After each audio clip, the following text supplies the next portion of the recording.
Hola, ¿qué tal? Bienvenidos al bosquejo de la lección de escuela sabática. Ya estamos en la lección número 10 y el título de la lección es La ley y el evangelio.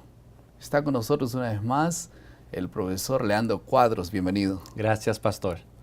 Vamos a iniciar con una oración y luego desarrollaremos el bosquejo. Nuestro Dios, gracias por Jesucristo y porque el Señor es el centro de la ley. Nos muestra esta verdad en nombre de Jesús. Amén. Amén. Algunas personas tienen la creencia de que cuando vino Jesús, la ley fue crucificada.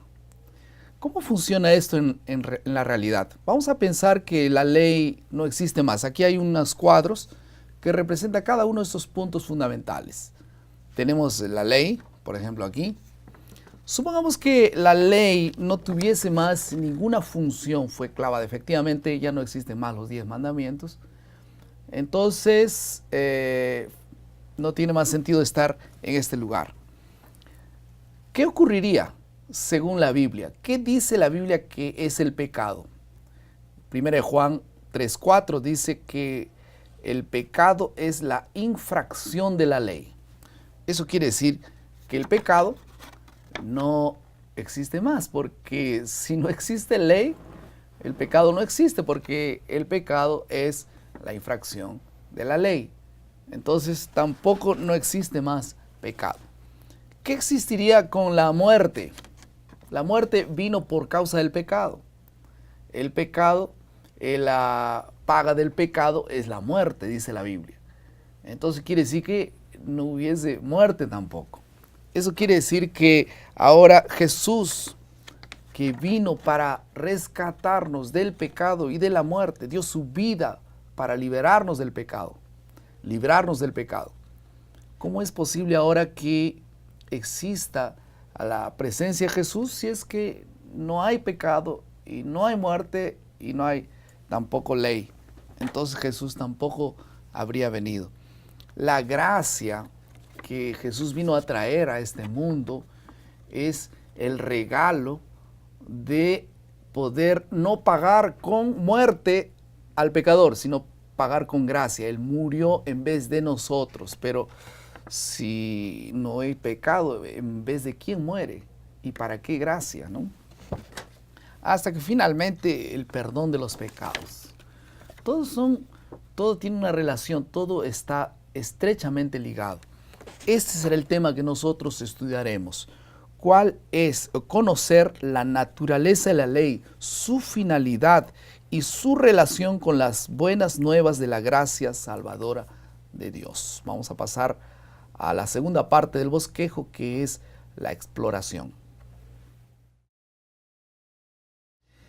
La ley y la gracia será la primera parte. La segunda parte será la gracia y la ley. Simplemente intercambiamos las palabras. Primero la ley y la gracia, y después la gracia y la ley. ¿Por qué? Porque en el monte Sinaí se dio la ley. Y como dicen algunos comentaristas, la ley o el monte Sinaí es el monte de la gracia. Y algunos otros dicen también que el monte del Calvario, el Gólgota, es el monte de la ley, intercambiando ambas funciones. ¿Cómo funciona esto? ¿Será que la gracia? Porque algunos dicen que en el Antiguo Testamento parece que es más enfática la ley y también un Dios fuerte y temeroso. Pero en el Nuevo Testamento aparece un Dios amoroso. ¿Será cierto esto? Las personas, pastor, tienen una comprensión equivocada respecto de la ley. Dios no tiene el propósito de salvar su pueblo de dos maneras diferentes, por la ley en Antiguo Testamento y por la gracia en Nuevo Testamento. Por lo contrario, la gracia está presente inclusive en los 10 mandamientos.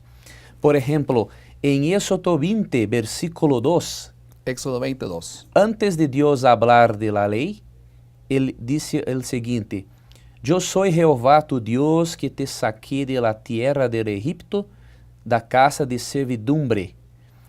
Entonces, antes de dar los mandamientos, Dios recordó a su pueblo que Él proporcionó la liberación del pecado. Por lo tanto, primero ven la gracia. Claro, porque los liberó del yugo egipcio. Exacto. Algunos preguntan por qué.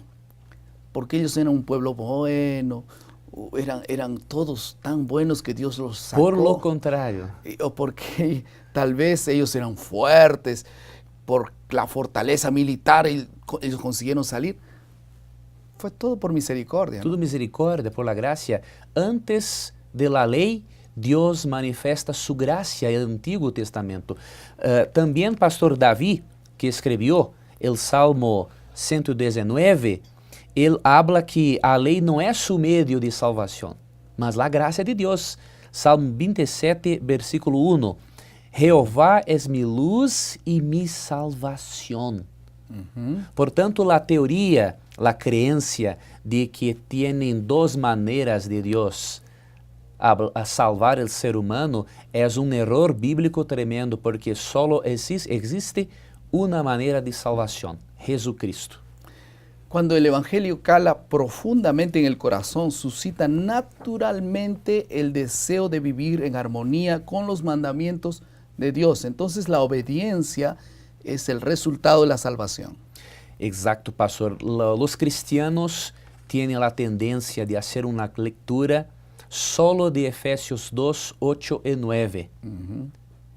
Efesios 2, 8 y 9 habla que por la gracia nosotros somos salvos, no por las obras, mas mediante la fe. Pero el versículo 10 tiene una información muy importante.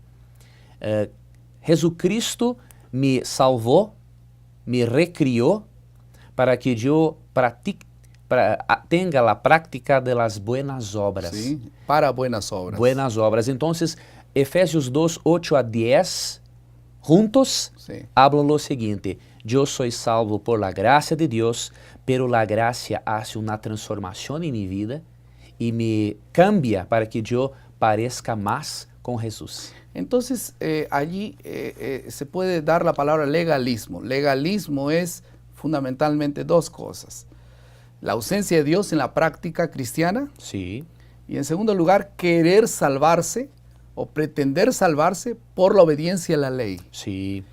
Y eso, lógicamente, la Biblia no lo avala, ¿no? No, la Biblia es muy clara respecto de la salvación con un regalo de Dios. Pero el regalo de Dios hace una obra en mí, me tornando una persona más parecida con Dios. Y fue justamente en la segunda parte ahora, hablando de la gracia y la ley ahora, fue justamente en el Gólgota que se dio inicio, se cumplió la ley. Ahora, hay algunas personas que dicen que la ley fue imperfecta porque necesitó ser sustituida por la gracia. ¿Será que la ley es imperfecta? En la Biblia, pastor, la palabra de Dios tiene un pensamiento muy diferente. Habla en Salmo 19, versículo 7, la ley de Jehová es perfecta. La imperfección no está en la ley, está en ser humano.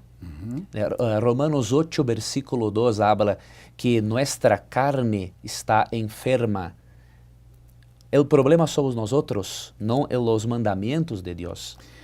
Eso quiere decir entonces que si la ley es perfecta, como dice la Biblia allí, la ley de Jehová es perfecta, entonces nosotros somos imperfectos. Sí. Entonces, ¿cómo una persona imperfecta puede guardar una ley perfecta? Esa es una gran pregunta, ¿no? Una gran pregunta.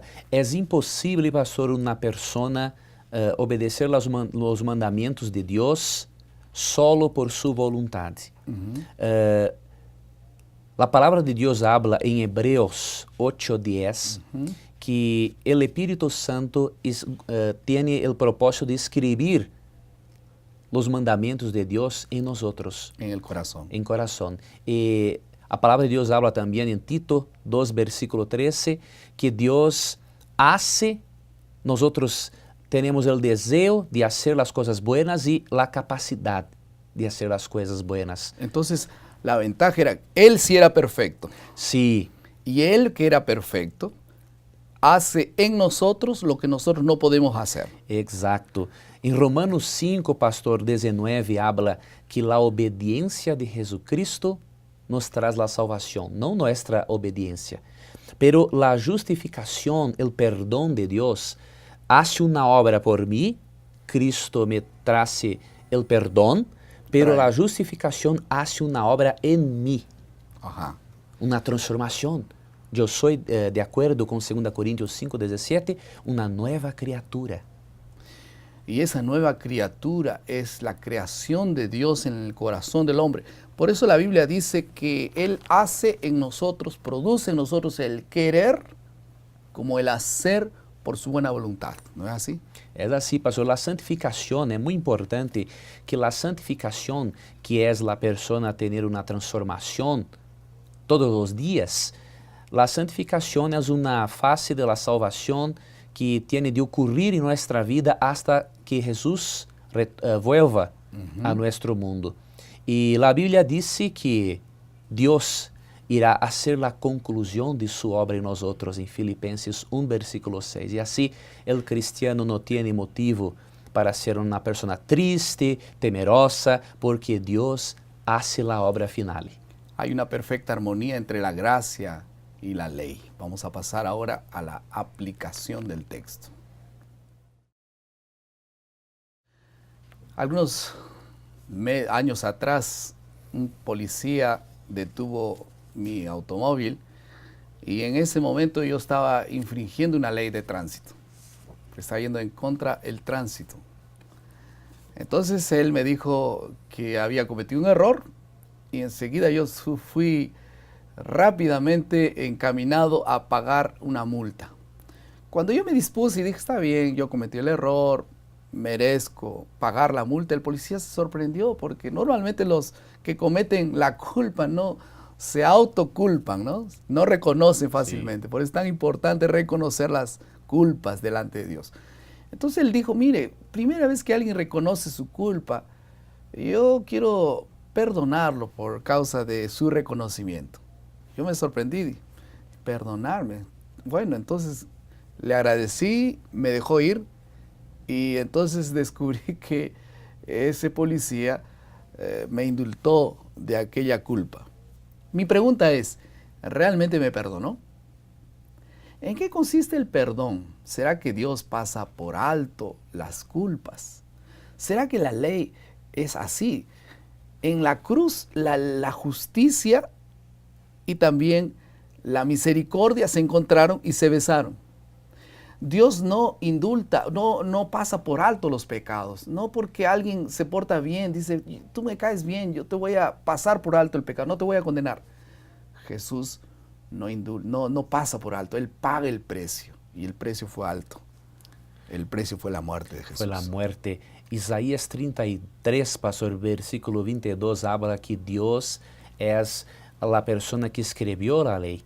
Solamente Dios tenía la capacidad de morir en la cruz morir en la cruz para pagar nuestra dívida para con la ley de Dios. La deuda enorme con Dios. Vamos a ir a la última parte, que es la creatividad. Comenzamos esta lección hablando un poquito de la ley que quedó aquí abajo, ¿no? Vamos a colocarla otra vez a su lugar. Entonces, sí, la ley de Dios es grabada en el corazón, no es la primera cosa que ocurre, pero vamos a reponer las cosas otra vez en su lugar. Jesús, o en otras palabras, el pecado, es la infracción de la ley. Ojalá que un día no haya más pecado, ¿no? Gracias a Dios. Jesús vino a librarnos del pecado y entonces tenemos aquí también la muerte como resultado, que todavía vamos a ir pagando ese precio, ¿no? En cuanto haya pecado va a haber muerte y en cuanto haya Jesús habrá perdón y también habrá gracia. Yo me quiero quedar con la gracia de Dios. Yo quería que ustedes oren para que la gracia de Dios cubra y abrace nuestro corazón. Yo sé que nosotros preferimos mucho más abrazar el pecado, romper la ley. Pero la ley no tiene el propósito de salvar. La ley nos muestra el pecado, nada más. La ley no nos limpia. El único que nos puede limpiar es Jesús. Y que este Jesús que murió en la cruz pueda derramar su gracia en cada uno de nosotros. ¿Qué piensas? ¿Vale la pena? Vamos a orar por eso. Querido Padre, muchas gracias por morir en la cruz por cada uno de nosotros. Que podamos caminar en tus caminos y abrazar de todo corazón la gracia de Dios. Y que podamos, como resultado de eso, caminar en la obediencia de tus mandatos. Te agradecemos por tu palabra. En el nombre de Jesús. Amén.